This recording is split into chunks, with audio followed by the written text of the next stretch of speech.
So I made the switch over to Ableton recently. It took some getting used to, but I'm enjoying it now that I'm kind of getting the ins and outs of how it works. At first it was tricky, especially for the orchestral music, trying to find how to modulate strings and so on. But eventually, with some help, I figured it out. And this is going to be a very quick video taking you through some of the basics of how to get strings opened up and add some modulation and adjust MIDI parameters. So here we go. I gotta put my glasses on because the screen is blurry without them. By the way, the squeaky chair is going to be a common theme on this channel. Normally I have to sit like fucking completely still to try not to make a sound, but the chair is squeaky. I need a new one. Anyway, we're here in Ableton and let's go through a couple of the quick things like the layout and so on. I only started learning Ableton about 2 months ago, maybe a bit more. Before that I used Studio One for a few years, Logic for a few years, and bouncing back and forth between Logic, Studio One, FL briefly, and then now I'm here. But yeah, you open up Ableton, this is what you get when you first open it up. Over the left side here, as you can see, you've got your instruments, audio effects, compressors, delay, so on. Plugins, usually this is where your external plugins will show up. And one thing I'm learning, I haven't quite got the hang of this yet, is that Ableton is very customizable compared to other softwares.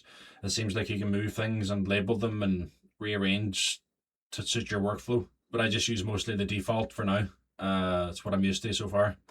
Or stable. So I've got a lot of cinematic libraries here, like orchestral tools and Contact. I have quite a few of them. Let's say we want to get some strings in, we'll just go for some Spitfire audio ones. You would just select it and drag and drop it onto a MIDI track, or if you haven't got a MIDI track there, you can drag and drop it down here and it will open one up, and now you have your strings. Let's just use standard sustained strings. I realized after recording it that this side of the screen was missing in OBS. So going forward, when I talk about switching between a range view, which is this one here, and a clip view, which is this, it's these buttons up here. And when I talk about arming a track, it's that. And the solo button, that. This can mute a track by unticking that. And I'm pretty sure these are still in view. But yeah, this is your inputs, just in case that was cut off too. Anyway, back to the video. Yeah, you can move between the clip view and the arrange view. That's these buttons here. This confused me a lot when I first started Ableton. The clip view, you have the same tracks here, and you can do your mixing down here. As you can see here, you can rename, right click on this here. I can rename it, so I'll just say strings. You can do clips. If you double click on this, it'll create a clip down here. And clips are basically, from my understanding, I hardly use them, but they're like little blocks that you can piece together later into an arrangement. They're used a lot in live sets as far as I know, but I don't really do live sets. I just do creations at home. But yeah, you come down here and this is your piano roll. On Windows, I don't know what it is on Mac, but in Windows, hold Alt and it will stretch it out, the piano roll, like that. Hold Control and it will zoom in and out. And I'm pretty sure, yeah, it's wherever your cursor is, it will zoom to that point. At the minute, we have a 1 bar loop. Over here, you can change the length of that loop. So say let's make it 8 bars. And you can simply double click to create a MIDI note. Up here, if you want to hear the MIDI notes, this little headphone symbol, tap that there. And the sound will come through when you click the piano roll. I don't know why it doesn't automatically, but that's what it is. This is handy here. The humanize function highlights something, the amount of humanization you want, which is like random velocity, random slightly off-grid positions. That will do that there, but we don't really need it now for one note. I normally work completely in the arranger view and just come over to the clip view for maybe mixing. But yeah, over here. And then say you want to create a MIDI, this is your loop here. Up here you have your loop. You can create to loop that section and then hit this little loop icon here. And that will mean it should loop around between bars 5 and 13 now. and hold Alt again here, and it will zoom these out and then like that.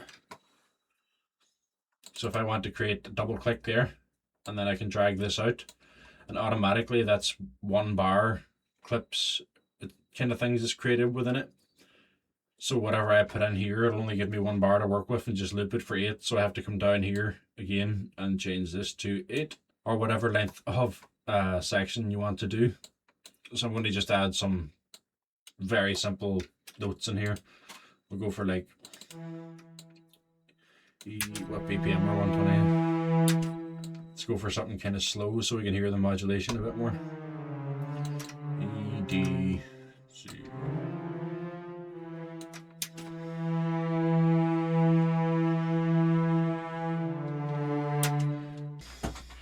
Initially, I didn't know how to add modulation to strings. I'm only learning this, so I'm not good enough to record in anything, but hopefully I can just give you an idea of what modulation is on this with a simple note.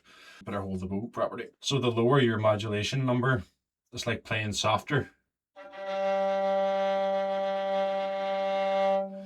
Whereas if it was the modulation number is higher, it's like playing a more aggressive tone, kind of like, you can hear it's not just the volume that goes up, the tone changes also, and modulation kind of shifts it between a softer tone and different amounts of that and the higher tone.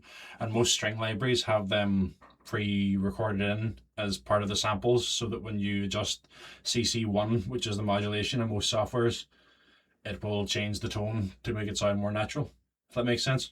So yeah, in Ableton here, you can go up here to envelopes, which is in the middle above your MIDI clip.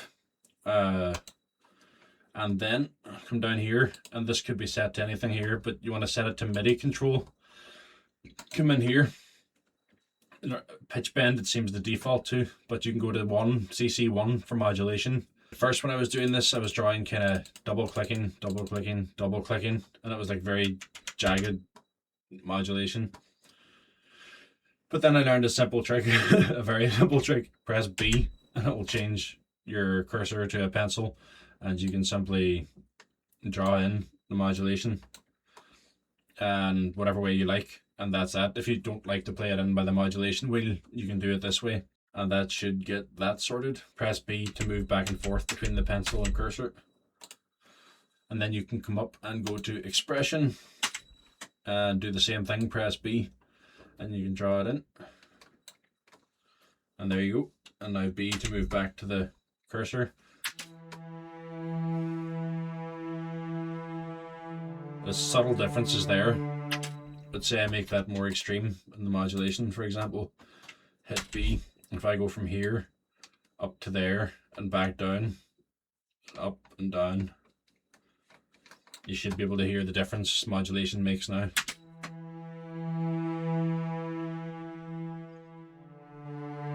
It's almost quite a swell. Yeah, you heard that. That was a major jump there, which is why you usually want kind of smoother curves rather than a quick up. That give it a very jumpy kind of sound I didn't like here, but something to be aware of. But yeah, you've got your MIDI there. You can build out your chords. Over to your right, you have the arm button. It's beside the S, the little solo, that'll solo the track. And the one to the right of that is grayed out. You hit it, it'll turn red. That's that track arm, which means I can play it on my keyboard then. For effects, if you want to add effects, say you go to audio effects, and I wanted to add a reverb to this. I'll just use the stock reverb here in Ableton. You would select, click and hold on reverb, drag it across onto strings, and you've got it down here. This shows up as your like effects parameters to change them here. Your dry wet, so let's make it fully. It's very reverbed out there now. Let's say I click back, if I want to get back to the MIDI notes, double click on this and that'll bring them back. And if I want to change the MIDI notes, I have to move from envelope back to notes again and back to envelope and vice versa. And for some reason this goes back to change to reverb wet. I can can switch back to get the modulation there. Or you can go in here and say these are all the parameters within Spitfire Audio's Intimate Strings plugin. You can do them either. There's options for quite a lot here.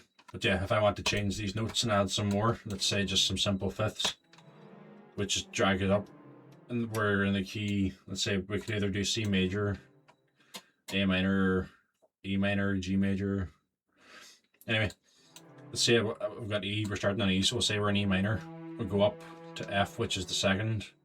E would be 1, F second, G would be third, A would be fourth, and B would be the fifth, which would make a simple chord. And then down here we have a D and an A is the fifth on that, C as a G the fifth, E and B again. So yeah, that's how you can highlight something. Say I want to copy this note from here to here. There's a couple of ways to do it. I can hold Control D and that will copy it just right beside it. Or what I normally do is click on it and hold Control and drag across, and say I wanted to drag it there instead. I could drop it there, which will also work.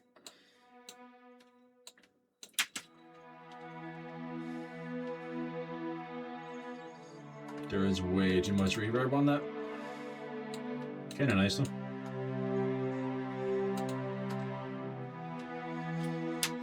But yeah, you've got down here, you can see reverb, delay, and main. The main is obviously your main output. Reverb, whenever you load up a session, it comes with this default reverb, and you can right click and hit delete if you want to add your own, or you can right click insert return track, and that'll add a new one that you can add any effect you want to as like an aux track. So say I want to change this reverb to my own, I can turn it off here, which I'll just do for now, or right click and delete. Come up here, and I have one here I really like. It is Isotope's Neoverb. And now that should be on, yep, down there, and then I put the wet to 100%. Rename, let's just call this reverb. And if I wanted to add that to the strings, it is not currently on them, I would come here to the clip view and send aux A. You can see here A, B. A would be this one, so I would turn this up. Why is it not playing? Now I turn this up. Reverb. And likewise with the delay. And say I add a return track here, I can add a new one and call it a completely unnecessary one for strings, but say distortion. If I wanted to add distortion to 10 different guitars at once, I could route them to that track in, and now you see it appears here as C, as you see C down here. If you want to record a live instrument, you have 2 audio tracks by default here, but right click insert audio track to get a new one. You can choose external in here, or you can even route other tracks into the audio track and do stuff to it that way. But external in, I have a Scarlett Focusrite, so I have like 2 inputs, 1 and 2. 1 is my mic and 2 is my guitar. So if I choose, say, my mic and then hit arm, you'll see that starts to go up and down there now, because that is picking me up. The reason it's grayed out is this is turned off. This is monitoring. I had to change my driver in Ableton so that OBS could record the sound, but normally if you have an ASIO for all driver and you come up here and hit reduce latency when monitoring, there shouldn't be too much latency when you're recording, but you hit auto and as you hear, yeah. there's a delay coming through that, or delay latency. Not that there's much difference, but yeah, and if I wanted to record my guitar, I could change that to 2 if I hit auto again. Bit loud. And when you record, you can either, what I was doing at first was this. I was playing it from like a bar or two beforehand. There's probably a better way to do this, but the way I found that works for me is I will pick a loop section like this, extend it out a wee bit so it doesn't loop back at the end of the recording. Get that wee kind of square bracket icon, tap that, come up here, this little thing before it as like a punch in, count in. Up here, you can set your count in. Let's just set it to 1 bar for now. And if I hit record, and now you've got your punch in. It's not currently recording anything, but I'll show you that. I can arm that track with that button beside the solo button, and I hit record again. Testing, testing. And I'm an idiot. I've got it set to my guitar. Make sure you have your input set to the right thing. So here we go. Testing. And now we have this beautiful sample. What a lovely voice. If you've used other music software before, like Logic or Studio One, hopefully this should help you find your way around easy enough in Ableton. And oh, one last thing. Automation, similar to other softwares, tap A, and you've got up here, you've got your what you want to automate, so say the reverb, dry, wet, and so on. Tap A to get out of it. Forgot about that. But yeah, if you're familiar with other music softwares, that should help you get around the very basics of transitioning to Ableton. If you're starting out as a complete beginner, I would suggest looking up. There's plenty of tutorials on YouTube at the minute, and if you want, I'll try and make some going forward as well. So if you let me know in the comments what I could maybe try explain, if I know it, I'll make a video on it. Anyway, thanks for watching and take care.